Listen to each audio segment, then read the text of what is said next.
ಧರ್ಮಸ್ಥಳ ರಹಸ್ಯ ಸಮಾಧಿಗಳ ಬಗ್ಗೆ ಎಸ್ಐಟಿ ತನಿಖೆಗೆ ಇಳಿತಾ ಇದೆ. ಇವತ್ತಿನಿಂದ ಎಸ್ಐಟಿ ಅಧಿಕಾರಿಗಳು ತನಿಖೆಯನ್ನ ಶುರು ಮಾಡಲಿಕ್ಕಿದ್ದಾರೆ. 4 ದಿನಗಳ ಬಳಿಕ ಅಧಿಕೃತವಾಗಿ ವಿಶೇಷ ತನಿಖಾ ತಂಡ ಅಖಾಡಕ್ಕೆ ಇಳಿದಿದೆ. ಸೊ ಇವರು ಮಾಡುವ ಮೊದಲ ಕೆಲಸವೇ ಧರ್ಮಸ್ಥಳ ಪೊಲೀಸ್ ಸ್ಟೇಷನ್ ಮತ್ತು SP ಕಚೇರಿಗೆ ಭೇಟಿಯನ್ನು ನೀಡುವ ಸಾಧ್ಯತೆ. ಎಸ್ಐಟಿ ಟೀಮ್ಗೆ ಕೇಸ್ ಫೈಲ್ ಹಸ್ತಾಂತರ ಮಾಡುವ ಸಾಧ್ಯತೆ ಇದೆ ಈ ಸ್ಟೇಷನ್ಗಳಿಂದ. ಸೊ ಇವತ್ತು ಅಧಿಕೃತವಾಗಿ ಅಖಾಡಕ್ಕೆ ಇಳಿತಾ ಇದ್ದಾರೆ ವಿಶೇಷ ತನಿಖಾ ತಂಡದ 4 ಅಧಿಕಾರಿಗಳು. ಏನೆಲ್ಲ ಆಗುತ್ತೆ ಅನ್ನುವಂಥದ್ದು ಸದ್ಯದ ಪ್ರಶ್ನೆ. ಜೊತೆಗೆ ಈ ಎಸ್ಐಟಿ ಮೇಲೆ ಬಹಳ ನಿರೀಕ್ಷೆಗಳಿದೆ.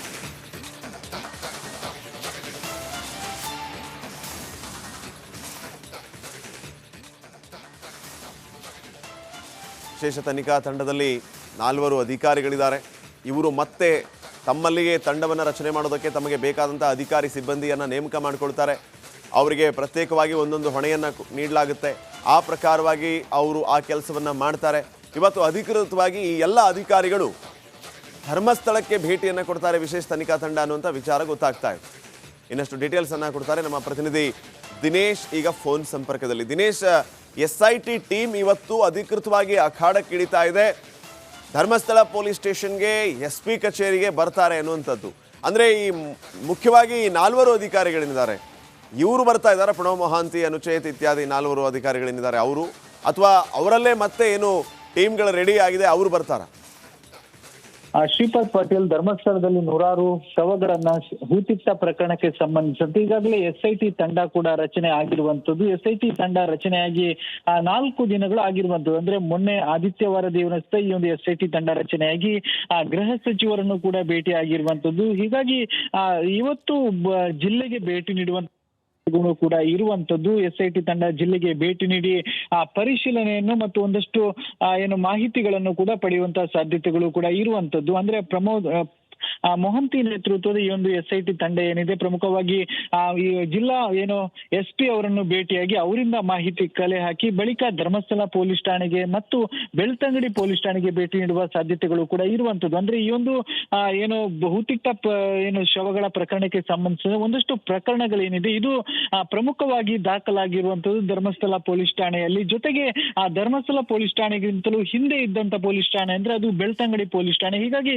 2 ಪೊಲೀಸ್ ಠಾಣೆಯಲ್ಲೂ ಕೂಡ ಒಂದಷ್ಟು ಪ್ರಕರಣಗಳು ಇರುವಂತದ್ದು. ಹೀಗಾಗಿ ಪ್ರಕರಣಗಳ ಮಾಹಿತಿಯನ್ನು ಪಡೆಯುವುದಕ್ಕೋಸ್ಕರವಾಗಿ SIT ತಂಡ ಇವತ್ತು ಬರುವಂತಹ ಸಾಧ್ಯತೆಗಳು ಕೂಡ ಇರುವಂತದ್ದು. ಜೊತೆಗೆ ಧರ್ಮಸ್ಥಳ ರಹಸ್ಯ ಸಮಾಧಿಗಳ ಬಗ್ಗೆ SIT ತನಿಖೆಗೆ ಇಳಿತಾ ಇದೆ. ಇವತ್ತಿನಿಂದ SIT ಅಧಿಕಾರಿಗಳು ತನಿಖೆಯನ್ನ ಶುರು ಮಾಡಲಿಕ್ಕಿದ್ದಾರೆ. 4 ದಿನಗಳ ಬಳಿಕ ಅಧಿಕೃತವಾಗಿ ವಿಶೇಷ ತನಿಖಾ ತಂಡ ಅಖಾಡಕ್ಕೆ ಇಳಿದಿದೆ. ಸೊ ಇವರು ಮಾಡುವ ಮೊದಲ ಕೆಲಸವೇ ಧರ್ಮಸ್ಥಳ ಪೊಲೀಸ್ ಸ್ಟೇಷನ್ ಮತ್ತು SP ಕಚೇರಿಗೆ ಭೇಟಿಯನ್ನು ನೀಡುವ ಸಾಧ್ಯತೆ. SIT ಟೀಮ್ಗೆ ಕೇಸ್ ಫೈಲ್ ಹಸ್ತಾಂತರ ಮಾಡುವ ಸಾಧ್ಯತೆ ಇದೆ ಈ ಸ್ಟೇಷನ್ಗಳಿಂದ. ಸೊ ಇವತ್ತು ಅಧಿಕೃತವಾಗಿ ಅಖಾಡಕ್ಕೆ ಇಳಿತಾ ಇದ್ದಾರೆ ವಿಶೇಷ ತನಿಖಾ ತಂಡದ 4 ಅಧಿಕಾರಿಗಳು. ಏನೆಲ್ಲ ಆಗುತ್ತೆ ಅನ್ನುವಂಥದ್ದು ಸದ್ಯದ ಪ್ರಶ್ನೆ. ಜೊತೆಗೆ ಈ SIT ಮೇಲೆ ಬಹಳ ನಿರೀಕ್ಷೆಗಳಿದೆ.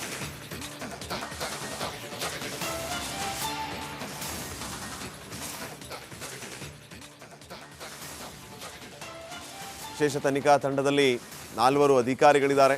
ಇವರು ಮತ್ತೆ ತಮ್ಮಲ್ಲಿಗೆ ತಂಡವನ್ನು ರಚನೆ ಮಾಡೋದಕ್ಕೆ ತಮಗೆ ಬೇಕಾದಂಥ ಅಧಿಕಾರಿ ಸಿಬ್ಬಂದಿಯನ್ನು ನೇಮಕ ಮಾಡಿಕೊಳ್ತಾರೆ. ಅವರಿಗೆ ಪ್ರತ್ಯೇಕವಾಗಿ ಒಂದೊಂದು ಹೊಣೆಯನ್ನು ನೀಡಲಾಗುತ್ತೆ.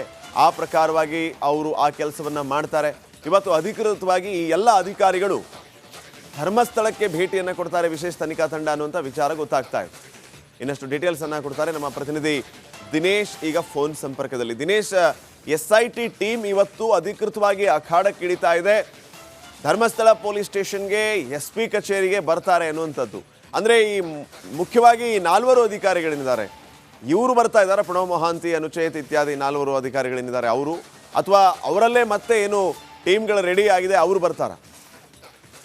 ಶ್ರೀಪಾದ್ ಪಾಟೀಲ್, ಧರ್ಮಸ್ಥಳದಲ್ಲಿ 100 ಶವಗಳನ್ನ ಹೂತಿಟ್ಟ ಪ್ರಕರಣಕ್ಕೆ ಸಂಬಂಧಿಸಿದಂತೆ ಈಗಾಗಲೇ SIT ತಂಡ ಕೂಡ ರಚನೆ ಆಗಿರುವಂತದ್ದು. SIT ತಂಡ ರಚನೆಯಾಗಿ 4 ದಿನಗಳು ಆಗಿರುವಂತದ್ದು. ಅಂದ್ರೆ ಮೊನ್ನೆ ಆದಿತ್ಯವಾರ ದಿವಸ ಈ ಒಂದು SIT ತಂಡ ರಚನೆಯಾಗಿ ಗೃಹ ಸಚಿವರನ್ನು ಕೂಡ ಭೇಟಿ ಆಗಿರುವಂತದ್ದು. ಹೀಗಾಗಿ ಇವತ್ತು ಜಿಲ್ಲೆಗೆ ಭೇಟಿ ನೀಡುವಂತ ಕೂಡ ಇರುವಂತದ್ದು. SIT ತಂಡ ಜಿಲ್ಲೆಗೆ ಭೇಟಿ ನೀಡಿ ಪರಿಶೀಲನೆಯನ್ನು ಮತ್ತು ಒಂದಷ್ಟು ಏನು ಮಾಹಿತಿಗಳನ್ನು ಕೂಡ ಪಡೆಯುವಂತಹ ಸಾಧ್ಯತೆಗಳು ಕೂಡ ಇರುವಂತದ್ದು. ಅಂದ್ರೆ ಮೊಹಂತಿ ನೇತೃತ್ವದ ಈ ಒಂದು SIT ತಂಡ ಏನಿದೆ ಪ್ರಮುಖವಾಗಿ ಈ ಜಿಲ್ಲಾ SP ಅವರನ್ನು ಭೇಟಿಯಾಗಿ ಅವರಿಂದ ಮಾಹಿತಿ ಕಲೆ ಹಾಕಿ ಬಳಿಕ ಧರ್ಮಸ್ಥಳ ಪೊಲೀಸ್ ಠಾಣೆಗೆ ಮತ್ತು ಬೆಳ್ತಂಗಡಿ ಪೊಲೀಸ್ ಠಾಣೆಗೆ ಭೇಟಿ ನೀಡುವ ಸಾಧ್ಯತೆಗಳು ಕೂಡ ಇರುವಂತದ್ದು. ಅಂದ್ರೆ ಈ ಒಂದು ಬಹುತೇಕ ಶವಗಳ ಪ್ರಕರಣಕ್ಕೆ ಸಂಬಂಧಿಸಿದ ಒಂದಷ್ಟು ಪ್ರಕರಣಗಳೇನಿದೆ ಇದು ಪ್ರಮುಖವಾಗಿ ದಾಖಲಾಗಿರುವಂತದ್ದು ಧರ್ಮಸ್ಥಳ ಪೊಲೀಸ್ ಠಾಣೆಯಲ್ಲಿ. ಜೊತೆಗೆ ಆ ಧರ್ಮಸ್ಥಳ ಪೊಲೀಸ್ ಠಾಣೆಗಿಂತಲೂ ಹಿಂದೆ ಇದ್ದಂತ ಪೊಲೀಸ್ ಠಾಣೆ ಅಂದ್ರೆ ಅದು ಬೆಳ್ತಂಗಡಿ ಪೊಲೀಸ್ ಠಾಣೆ. ಹೀಗಾಗಿ ಎರಡು ಪೊಲೀಸ್ ಠಾಣೆಯಲ್ಲೂ ಕೂಡ ಒಂದಷ್ಟು ಪ್ರಕರಣಗಳು ಇರುವಂತದ್ದು. ಹೀಗಾಗಿ ಪ್ರಕರಣಗಳ ಮಾಹಿತಿಯನ್ನು ಪಡೆಯುವುದಕ್ಕೋಸ್ಕರವಾಗಿ SIT ತಂಡ ಇವತ್ತು ಬರುವಂತ ಸಾಧ್ಯತೆಗಳು ಕೂಡ ಇರುವಂತದ್ದು. ಜೊತೆಗೆ ಧರ್ಮಸ್ಥಳ ರಹಸ್ಯ ಸಮಾಧಿಗಳ ಬಗ್ಗೆ SIT ತನಿಖೆಗೆ ಇಳಿತಾ ಇದೆ. ಇವತ್ತಿನಿಂದ SIT ಅಧಿಕಾರಿಗಳು ತನಿಖೆಯನ್ನ ಶುರು ಮಾಡಲಿಕ್ಕಿದ್ದಾರೆ. 4 ದಿನಗಳ ಬಳಿಕ ಅಧಿಕೃತವಾಗಿ ವಿಶೇಷ ತನಿಖಾ ತಂಡ ಅಖಾಡಕ್ಕೆ ಇಳಿದಿದೆ. ಸೊ ಇವರು ಮಾಡುವ ಮೊದಲ ಕೆಲಸವೇ ಧರ್ಮಸ್ಥಳ ಪೊಲೀಸ್ ಸ್ಟೇಷನ್ ಮತ್ತು SP ಕಚೇರಿಗೆ ಭೇಟಿಯನ್ನು ನೀಡುವ ಸಾಧ್ಯತೆ. SIT ಟೀಮ್ಗೆ ಕೇಸ್ ಫೈಲ್ ಹಸ್ತಾಂತರ ಮಾಡುವ ಸಾಧ್ಯತೆ ಇದೆ ಈ ಸ್ಟೇಷನ್ಗಳಿಂದ. ಸೊ ಇವತ್ತು ಅಧಿಕೃತವಾಗಿ ಅಖಾಡಕ್ಕೆ ಇಳಿತಾ ಇದ್ದಾರೆ ವಿಶೇಷ ತನಿಖಾ ತಂಡದ 4 ಅಧಿಕಾರಿಗಳು. ಏನೆಲ್ಲ ಆಗುತ್ತೆ ಅನ್ನುವಂಥದ್ದು ಸದ್ಯದ ಪ್ರಶ್ನೆ. ಜೊತೆಗೆ ಈ SIT ಮೇಲೆ ಬಹಳ ನಿರೀಕ್ಷೆಗಳಿದೆ.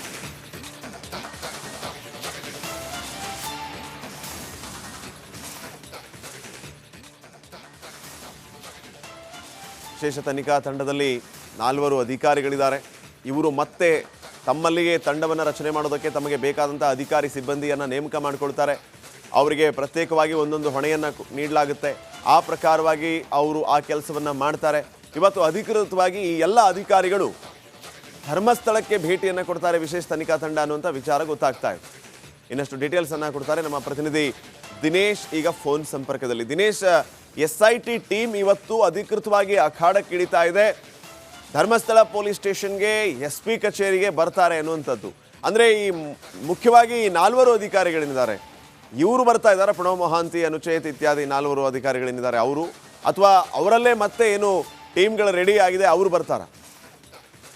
ಶ್ರೀಪಾದ್ ಪಾಟೀಲ್, ಧರ್ಮಸ್ಥಳದಲ್ಲಿ 100 ಶವಗಳನ್ನ ಹೂತಿಟ್ಟ ಪ್ರಕರಣಕ್ಕೆ ಸಂಬಂಧಿಸಿದಂತೆ ಈಗಾಗಲೇ SIT ತಂಡ ಕೂಡ ರಚನೆ ಆಗಿರುವಂತದ್ದು. SIT ತಂಡ ರಚನೆಯಾಗಿ 4 ದಿನಗಳು ಆಗಿರುವಂತದ್ದು. ಅಂದ್ರೆ ಮೊನ್ನೆ ಆದಿತ್ಯವಾರ ದಿವಸ ಈ ಒಂದು SIT ತಂಡ ರಚನೆಯಾಗಿ ಗೃಹ ಸಚಿವರನ್ನು ಕೂಡ ಭೇಟಿ ಆಗಿರುವಂತದ್ದು. ಹೀಗಾಗಿ ಇವತ್ತು ಜಿಲ್ಲೆಗೆ ಭೇಟಿ ನೀಡುವಂತ ಕೂಡ ಇರುವಂತದ್ದು. SIT ತಂಡ ಜಿಲ್ಲೆಗೆ ಭೇಟಿ ನೀಡಿ ಪರಿಶೀಲನೆಯನ್ನು ಮತ್ತು ಒಂದಷ್ಟು ಮಾಹಿತಿಗಳನ್ನು ಕೂಡ ಪಡೆಯುವಂತಹ ಸಾಧ್ಯತೆಗಳು ಕೂಡ ಇರುವಂತದ್ದು. ಅಂದ್ರೆ ಮೊಹಂತಿ ನೇತೃತ್ವದ ಈ ಒಂದು SIT ತಂಡ ಏನಿದೆ ಪ್ರಮುಖವಾಗಿ ಈ ಜಿಲ್ಲಾ SP ಅವರನ್ನು ಭೇಟಿಯಾಗಿ ಅವರಿಂದ ಮಾಹಿತಿ ಕಲೆ ಹಾಕಿ ಬಳಿಕ ಧರ್ಮಸ್ಥಳ ಪೊಲೀಸ್ ಠಾಣೆಗೆ ಮತ್ತು ಬೆಳ್ತಂಗಡಿ ಪೊಲೀಸ್ ಠಾಣೆಗೆ ಭೇಟಿ ನೀಡುವ ಸಾಧ್ಯತೆಗಳು ಕೂಡ ಇರುವಂತದ್ದು. ಅಂದ್ರೆ ಈ ಒಂದು ಬಹುತೇಕ ಶವಗಳ ಪ್ರಕರಣಕ್ಕೆ ಸಂಬಂಧಿಸಿದ ಒಂದಷ್ಟು ಪ್ರಕರಣಗಳೇನಿದೆ ಇದು ಪ್ರಮುಖವಾಗಿ ದಾಖಲಾಗಿರುವಂತದ್ದು ಧರ್ಮಸ್ಥಳ ಪೊಲೀಸ್ ಠಾಣೆಯಲ್ಲಿ. ಜೊತೆಗೆ ಆ ಧರ್ಮಸ್ಥಳ ಪೊಲೀಸ್ ಠಾಣೆಗಿಂತಲೂ ಹಿಂದೆ ಇದ್ದಂತ ಪೊಲೀಸ್ ಠಾಣೆ ಅಂದ್ರೆ ಅದು ಬೆಳ್ತಂಗಡಿ ಪೊಲೀಸ್ ಠಾಣೆ. ಹೀಗಾಗಿ